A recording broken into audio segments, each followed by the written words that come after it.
Good morning, team. Of course, all of us have got COVID disappointing stories, what we've had to miss out on. And there was to be an annual lunch on Monday at a hotel. It's been going for many years.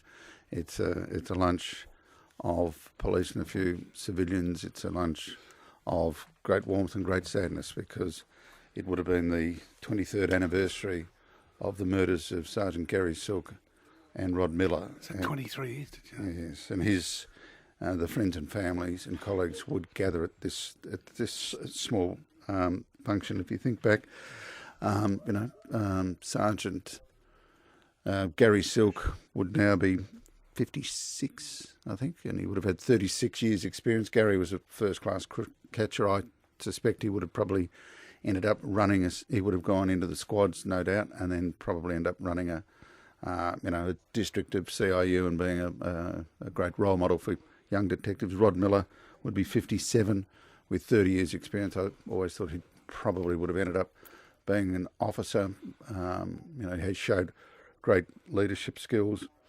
You might recall what happened was that these two men were part of a bigger operation looking for a couple of bandits who had hit a lot of suburban restaurants, and on this particular night they were doing surveillance duty, or a stakeout if you like, in Cochrane's Road near a restaurant called the Silky Emperor.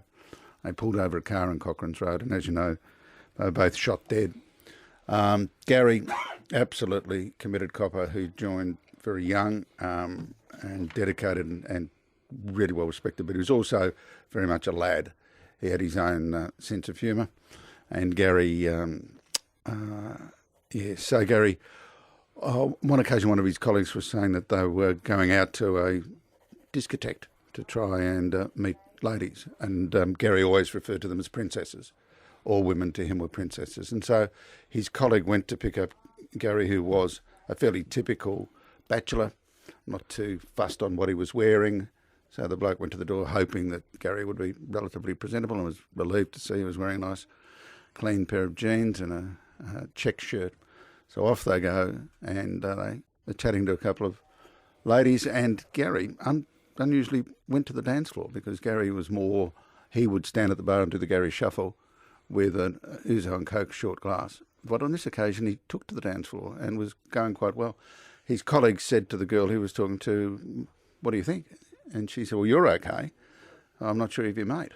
And he said, "What are you talking about? Gary's a king of men." And he said, "Have a look at his shoes." She said, "Have a look at his shoes." And he looked down and said, "Oh, he's wearing rented number 10 bowling shoes," which he'd clearly knocked off for the to be able to slide on the on the polished floors. We actually took calls on this program one day on the question being, asking women, is virtually the first thing you notice about a man his shoes? And the answer was yes. Oh, okay. Well, they certainly... So, Ross, have you got any on? Sandals. Gary. And as we know, two men were convicted of the murders. That's Bandali Debs and Jason Roberts. Jason Roberts has been awarded, the conviction was quashed. He's always maintained he wasn't there. There'll be a retrial next year. Of course, the police have been running around trying to redevelop the brief of evidence. People have moved on. Interestingly, in this particular trial, one of the witnesses listed is in fact Bandali Debs. Bandali Debs and Jason Roberts chose to remain silent during the trial, but now he's been listed as a prosecution witness, not a defence witness. One could only speculate what he would be likely to say. That will be a matter, I'm sure, for a jury, and I have no idea what I'd have to say, but as he has never spoken, if he broke his silence, it would certainly be very interesting.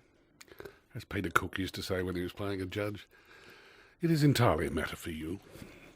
What else, Slowboy? Yes, you saw today that the Police Association are most concerned about their members going out and trying to police things like gym equipment and playgrounds and so on. And this is the disturbing thing that they found last time, is that they were enforcing like really almost civil regulations, and they were concerned, like put your mask on and do these sort of things.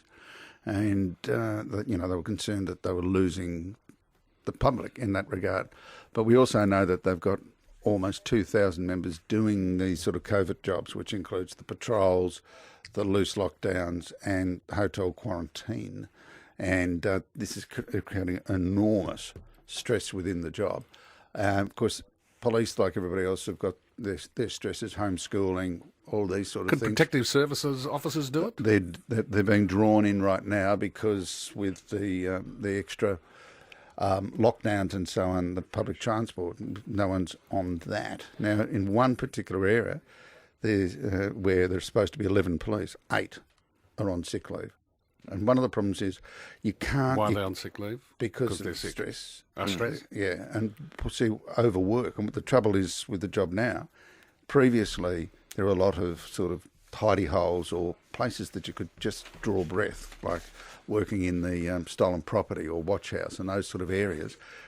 Many of those positions have been civilianised. So you only can go at 100% or not at all. So I understand why they don't like the idea of patrolling playgrounds, but isn't it the opposite? Isn't it an opportunity to connect with the community?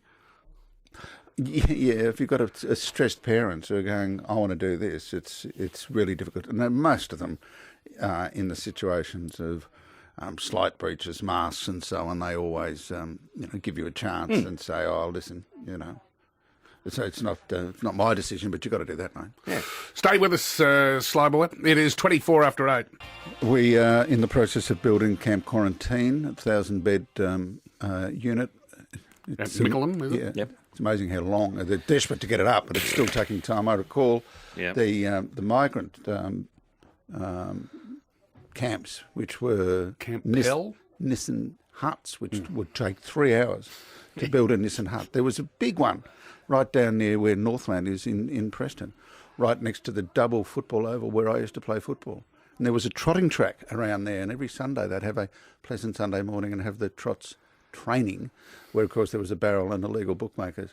And my old man was in charge of the gaming squad, so he closed it down, which made me extremely popular in Preston. I was spat on going to school. Oh. In some ways, nothing's ever changed. Do Pleasant Sunday mornings still exist? Well, Absolutely, they're coming back, Ross. No, but Pleasant Sunday, which was a thing generally accepted in society, which was to get together on a Sunday morning and have a drink. Have a barrel. Oh, I Have see. a barrel. All right, has the Pleasant Sunday morning, does it still exist in any form? Good on you, Sly Boy.